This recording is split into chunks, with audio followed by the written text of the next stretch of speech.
नमस्कार दोस्तों। जो 15 अगस्त को दैनिक भास्कर की रिपोर्ट थी कि हमारे आदिवासी समाज के 1,30,000 परिवारों को पिछले 5 माह से जो राशन, तेल, घी नहीं दिया गया था, उस पर कार्रवाई की गई है और अब उन इलाकों के कलेक्टर को निर्देश दे दिया गया है कि उसकी उचित कार्रवाई की जाए।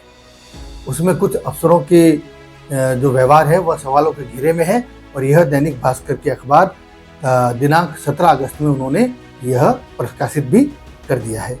लेकिन उसके साथ ही उन्होंने एक और समाचार को अपने ग्राउंड रिपोर्ट से बताया है और वह ग्राउंड रिपोर्ट का समाचार और ही ज्यादा दुखदायी है। जिस पंचायती राज व्यवस्था को राजस्थान ने सबसे पहले लागू किया था नागौर में, और उस पंचायती राज का जो सपना है वो हमारे राष्ट्रपिता महात्मा गांधी का था, जो चाहते थे कि हमारे ग्राम जब विकसित होंगे तो ही हमारा देश विकसित होगा, और उसी की अवधारणा के तहत पंचायती राज की व्यवस्था अवधारणा बनाई गई थी और जिसने हमारे समाज के सबसे निचले तबके तक पहुंचने का प्रयास किया। पंचायती राज के उस चुनावों के दौरान जब गांव में चुनाव होते हैं तो धीरे धीरे हमने उसमें आरक्षण भी डाला। ये सरकार का बहुत सराहनीय कदम था, जिसमें महिला आरक्षण डाला गया, महिला जनजाति आरक्षण डाला गया, पुरुष जनजाति आरक्षण डाला गया, पुरुष अनुसूचित जाति आरक्षण और महिला अनुसूचित जाति आरक्षण और ओबीसी आरक्षण डाला गया। लेकिन क्या वह चीज अभी तक धरातल पर है? क्योंकि देखा गया है कि अक्सर जहां पर महिला ओबीसी, महिला जनजाति, महिला अनुसूचित जाति की जो महिलाएं सरपंच बनकर जीत करके आती हैं, उनके सरपंच पति वहां काम करते हैं। वह तो एक बात, और इस मुद्दे पर बहुत समय से बात चल रही है कि क्यों उनको इतना ताकत दे दिया जाता है। कौन लोग हैं जो ये चाहते हैं कि व्यवस्था हो, क्योंकि उसका जो मूल है कि महिलाओं का सशक्तिकरण हो, वह टूट जाता है।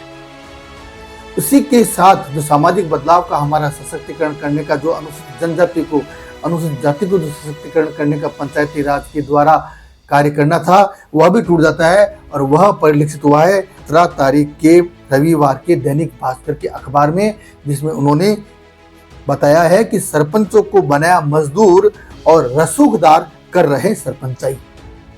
ये जो रसूखदार है ना, यही लोग सारी व्यवस्थाओं को हड़प जाते हैं। 2 दिन पहले जो भोजन हड़प गए थे और आज वो ताकत हड़प गए हैं।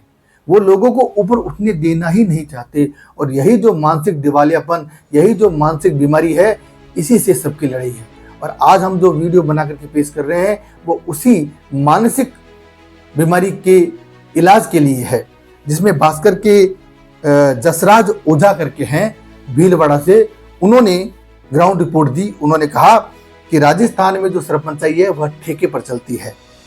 हालात यह है कि रसूखदारों ने अपने डमी सरपंच, डमी का मतलब क्या होता है कि चेहरा किसी और का और ताकत किसी और के पास, तो उन्होंने अपने डमी सरपंच बना दिए। क्योंकि सरपंच गांव में बहुत बड़ी हैसियत होता है। उन्होंने अपने खेतों में जो मजदूरी करने वाले थे, क्योंकि उनको क्यों बनाया? उनको इसलिए बनाया क्योंकि वह आरक्षित हो गई, वह अनुसूचित जनजाति के लिए आरक्षित हो गई थी। अब वह जो रसूखदार है वह तो उस पर खड़ा नहीं हो सकता, तो उसने अपने खेत में जो मजदूरी करने वाला था, जो उससे दबा हुआ था, आर्थिक रूप से दबा हुआ था, सामाजिक रूप से दबा हुआ था, उसको अपना डमी बनाते हुए और जिता दिया। और जिताने के बाद में जो सारी ताकत है वह वो जो रसूखदार सरपंच है वह काम में ले रहा है। तो भीलवाड़ा से उन्होंने एक रिपोर्ट दी जिसमें सरपंच मिले, वह पत्थर डाल रहे थे और नरेगा के बारे में उनको पूछा तो उन्होंने बताया कि पंचायत कभी गए ही नहीं। ये थे सोहन लाल बैरवा, जो कि अनपढ़ है, और भास्कर रिपोर्ट ने उनसे साइन करने का कहा तो वो साइन नहीं कर पाए। वो बाड़े में पत्थर डाल रहे थे और बोले कि सरपंच बना तो राशन का गेहूं भी बंद हो गया। यानी उनको तो सरपंचाई बहुत महंगी पड़ रही है, उनको ना नरेगा में काम मिल रहा है, जो पोषण का गेहूं मिलता था वह भी बंद हो गया है।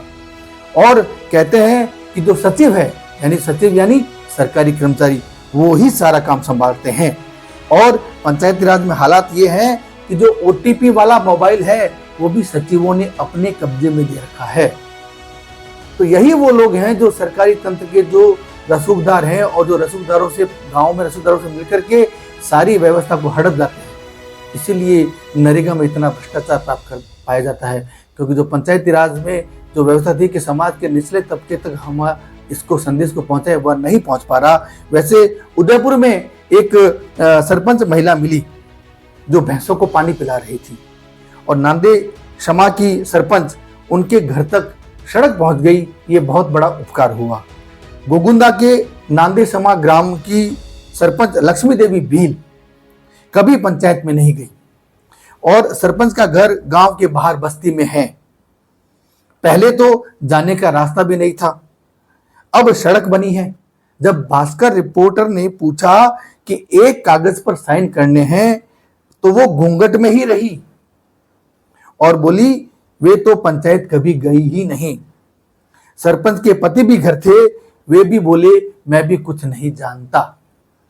तो ये पंचायती राज की 2 जगह से उन्होंने रिपोर्ट दी और 30 जगह की रिपोर्ट है कि चित्तौड़गढ़ में जो रसूखदार के यहाँ ट्रैक्टर चलाता है सामरी का सरपंच, क्योंकि रसूखदार ने उसको अपना मजदूर था वो वहां पर और उसको अपना टिकट जब मिला, क्योंकि आरक्षण के कारण उसको टिकट मिला, तो वहां उनके पहले काम करता था, ट्रैक्टर चलाता था और आज भी वो वहां पर ट्रैक्टर ही चला रहा है। और उसको तो हालात ये है कि सचिव का नाम भी नहीं पता। चित्तौड़गढ़ पंचायत समिति की ग्राम पंचायत सामरी में असली सरपंच तो गोपाल भील है और कागजों में भले ही उसका नाम है, लेकिन उसके जगह काम दूसरे करते हुए पाए गए। वे जो रसूखदार हैं उनके यहाँ ट्रैक्टर चलाता है और खेती करता है। तो ये 3-4 उदाहरण जो भास्कर लेके के आया है वो हमारी सामाजिक जो आजादी हमें नहीं प्राप्त हुई है उसकी तरफ इशारा करते हैं। और ये सामाजिक आजादी कब प्राप्त होगी? आरक्षण जैसा एक मजबूत हथियार देने के बावजूद भी जब ये हालात हैं तो कहीं ना कहीं विचारणीय प्रश्न है कि क्या सरकारी कर्मचारी या जो सरकारी अफसर है या जो वहां के रसूखदार है वह उन लोगों तक अपनी बात या जो सरकार के संदेश है वह पहुंचने देना नहीं चाहते। इस पर गौर करने की बात है। धन्यवाद।